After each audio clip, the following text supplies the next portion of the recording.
Bismillahirrahmanirrahim. Assalamualaikum warahmatullahi wabarakatuh. Alhamdulillahi rabbil alamin. Wassalatu wassalamu ala asrafil anbiya'i wal mursalin, Sayyidina Muhammadin wa ala alihi wa sahbihi ajma'in, amma ba'.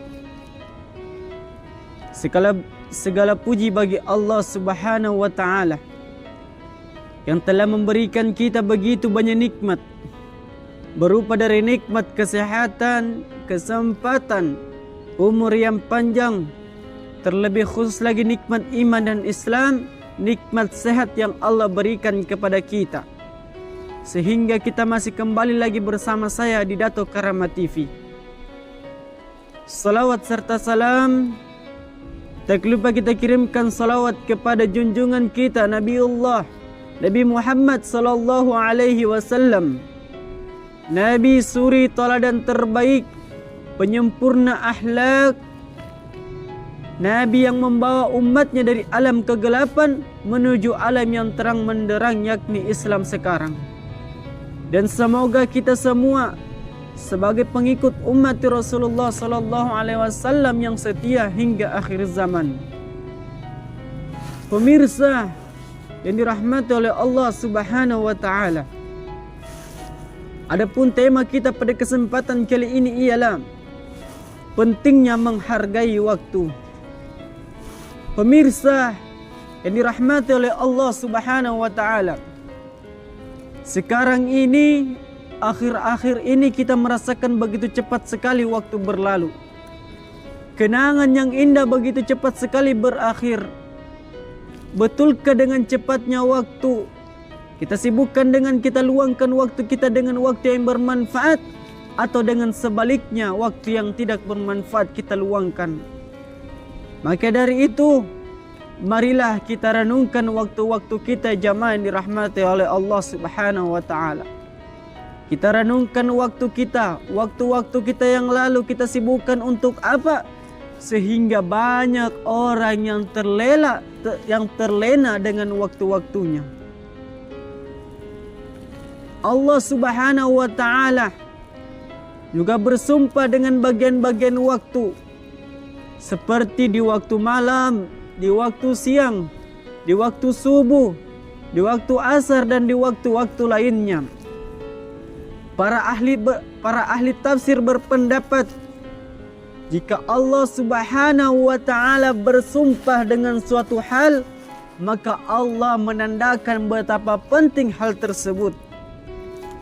Kata Allah Subhanahu wa Ta'ala di dalam Quran surah Al-Lail ayat 1-2, kata Allah, "Wal laili idza yaksha wan nahari idza tajalla." Demi malam apabila telah menutupi cahaya siang, dan siang apabila terang menderang.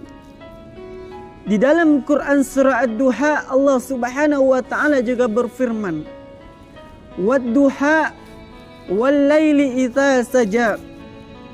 Demi waktu duha, waktu sebenggalangan matahari naik, dan apabila malam yang telah sunyi atau gelap gulita.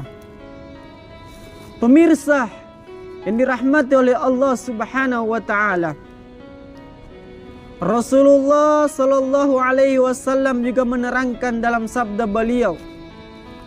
Kata Rasulullah, akan ditanya manusia di hari kiamat kelak tentang waktu, tentang umurnya, tentang waktunya bagaimana dihabiskan. Dari Muaz bin Jabal bahwa Rasulullah sallallahu alaihi wasallam bersabda, tidak akan tergelincir kaki seorang cucuk Adam kecuali akan ditanya 4 perkara. Yang pertama, tentang umurnya bagaimana dihabiskan, tentang masa mudanya bagaimana dia lewati, tentang hartanya bagaimana, dari mana dihasilkan dan kemana ia salurkan, dan ilmunya apakah ia amalkan. Umur dan masa muda adalah 4 pertanyaan inti yang akan dipertanyakan dia di akhir kiamat kelak nanti. Waktu berjalan tak mungkin terulang kembali. Dari detik ke detik, dari waktu ke waktu, dari hari ke hari, kita akan melewati hari ke hari. Apa yang kita lakukan selama kita hidup di dunia akan membawa konsekuensi. Baik yang kita lakukan selama kita hidup di dunia, maka baik pula yang akan kita bawa ke akhirat kelak nanti. Begitupun sebaliknya. Kalau buruk amal kita buruk kita bawa di akhirat kelak nanti, maka buruk pula seterusnya amal kita yang akan kita pertanggungjawabkan di yaumul kiamah nanti. Pemirsa yang dirahmati oleh Allah Subhanahu wa taala. Allah Subhanahu wa taala mengingatkan kita dengan tentang waktu ini.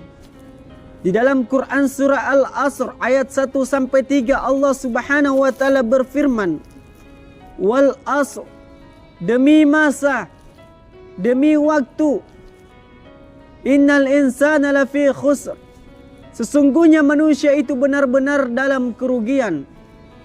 "Illa alladzina amanu wa 'amilus salihati wa tawasaw bil haqqi wa tawasaw bis sabr," kecuali orang-orang yang beriman, yang beramal saleh, mengerjakan perintah Allah Subhanahu wa taala, dan nasihat-menasihati supaya menaati kebenaran, dan nasihat-menasihati supaya menetapi kesabaran. Demi masa, demi waktu yang berjalan dari detik ke detik, dari hari ke hari. Apabila seseorang tidak mempergunakan waktunya dengan sebaik-baiknya, dengan beramal soleh, dengan melaksanakan perintah Allah Subhanahu wa taala, dengan menjauhi segala larangan Allah, kata Allah, benar-benar dalam kerugian. Maka dari itu, pergunakanlah segera waktu kita. Waktu muda kita sebelum datangnya waktu tua kita. Waktu luang kita sebelum datangnya waktu sempit kita. Waktu kaya kita sebelum datangnya waktu miskin kita. Waktu sehat kita sebelum datangnya waktu sakit kita. Waktu hidup sebelum datangnya waktu mati. Pemirsa yang dirahmati oleh Allah Subhanahu wa taala, ada satu kisah. Saya ingin menutup ceramah saya pada kesempatan kali ini dengan satu kisah. Semoga kisah ini bisa kita menjadikan pelajaran di kehidupan kita sehari-hari.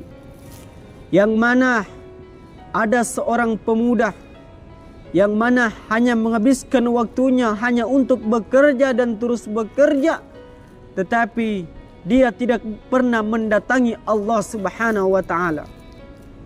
Yaitu kisahnya seorang tukang cukur dan orang bijak yang dicukur. Ketika ia mencukur orang bijak ini, ia berkata kepada orang bijak ini, "Allah itu enggak ada." Kemudian orang bijak ini berkata, karena orang bijak yang dicukur, ia berkata, "Allah itu ada." Orang tukang cukur ini berkata lagi, "Allah itu enggak ada." Dan orang bijak ini berkata, "Ada." Kalau memang Allah itu ada, kenapa Allah Subhanahu wa taala membiarkan hidup menderita seperti ini? Kemudian mereka terus berdebat dan tidak ketemu-ketemu. Selesai dicukurnya orang bijak ini keluar dan pergi meninggalkan tempat tukang cukur ini. Ketika ia berjalan, ia pulang ke rumah, ia menemukan seseorang di jalan, yaitu orang gila yang rambutnya panjang, gondrong dan tidak terurus. Kemudian orang bijak ini membawa orang gondrong ini, orang gila ini ke tempat tukang cukur.